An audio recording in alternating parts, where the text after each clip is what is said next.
បាទសួស្តីបងប្អូនអ្នកបឋមក៏ដូចជាបងប្អូនអ្នកអនុវិទ្យាល័យផងដែរថ្ងៃនេះគឺយើងតម្រូវភាគបាញ់ឲ្យស្មើគ្នានៃប្រភេទពាក្យថាតម្រូវបានន័យថាធ្វើយ៉ាងណាក៏ដោយឲ្យភាគបាញ់នៃប្រភេទហ្នឹងគឺវាស្មើគ្នាបាទអញ្ចឹងយើងមកមើលទាំងអស់គ្នាយើងមានប្រភេទ1ភាគ2ជាមួយនឹង2ភាគ4បាទ1ភាគ2បាទជាមួយនឹង2ភាគ4អញ្ចឹងធ្វើយ៉ាងណាឲ្យ1ភាគ2ហ្នឹង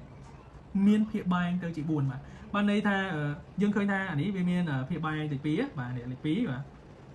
តែមួយអង្គទី2មួយទៀតនេះគឺមានភាគបែង4អញ្ចឹងហើយខ្ញុំចង់ធ្វើឲ្យភាគបែងរបស់វាទៅជា4ដូចគ្នាបាទដើម្បីឲ្យភាគបែងទៅជា4ដូចគ្នាបានន័យថាយើងត្រូវយក2នេះបាទនេះមើលណាគេបាន1ភាគ2នេះ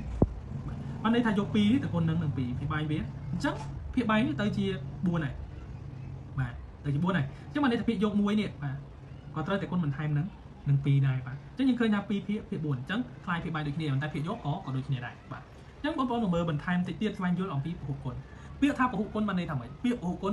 បានន័យថាការគុណច្រើនដងបន្តគ្នាបាទឧបមាថាពហុគុណនៃ2បាទពហុគុណនៃ2នឹងវាគុណច្រើនដងបន្តគ្នាមាន2គុណច្រើនដងណា2មួយដងគឺយើងបានលទ្ធផលគឺស្មើជាមួយនឹង2បាទនេះយើងបានលទ្ធផលស្មើនឹង2ដល់ពេល2ដងយើងបានលទ្ធផលស្មើនឹង4 2 3ដងយើងបានលទ្ធផលស្មើនឹង6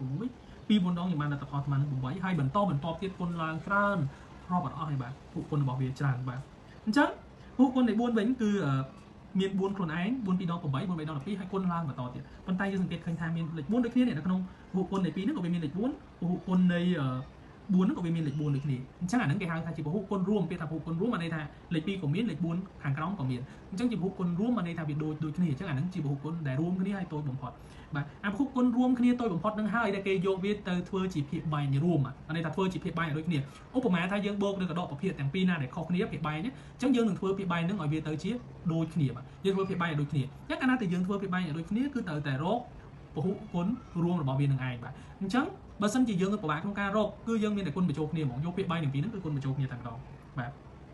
អញ្ចឹងគេថា4នេះយើងមើលបាទ4គឺជាពហុគុណរួមដែលតូចបំផុតនៃ2និង4បាទដូចនេះ2ដើម្បីคลายទៅជា4ត្រូវគុណនឹង2បានន័យថា2គុណនឹង2ស្មើ4បាទអញ្ចឹងយើងចង់បំលែង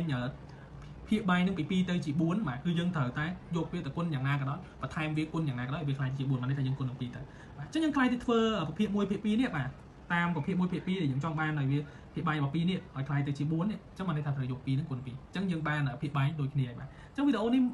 ពេលខ្លះនិយាយរឿងច្រើនហើយវាអាចយើងសាំញ៉ាំនៅបងប្អូនអរគ្នាអាចច្រឡំដែរប៉ុន្តែសង្ឃឹមថាបងប្អូនយល់ណាយើងចង់ធ្វើឲ្យភាគបែងនៃប្រភេទ1คลายដូចភាគបែងនៃប្រភេទ1ទៀតយើងគ្រាន់តែគុណវាយ៉ាងម៉េចក៏ដោយយើងចេះប្រហែលវិធីគុណយើងគុណឲ្យដូចហើយកាលណាយើងគុណភាគបែងនឹងចំនួនប៉ុណ្ណាភាគយកក៏យើងត្រូវគុណនឹងចំនួនប៉ុណ្ណោះផងដែរបាទអញ្ចឹងសង្ឃឹមថាបងប្អូនអរគ្នាអាចតាមទាន់វីដេអូនេះផងដែរបាទជម្រាបលាហើយយើងជួបគ្នានៅវីដេអូបន្តទៀត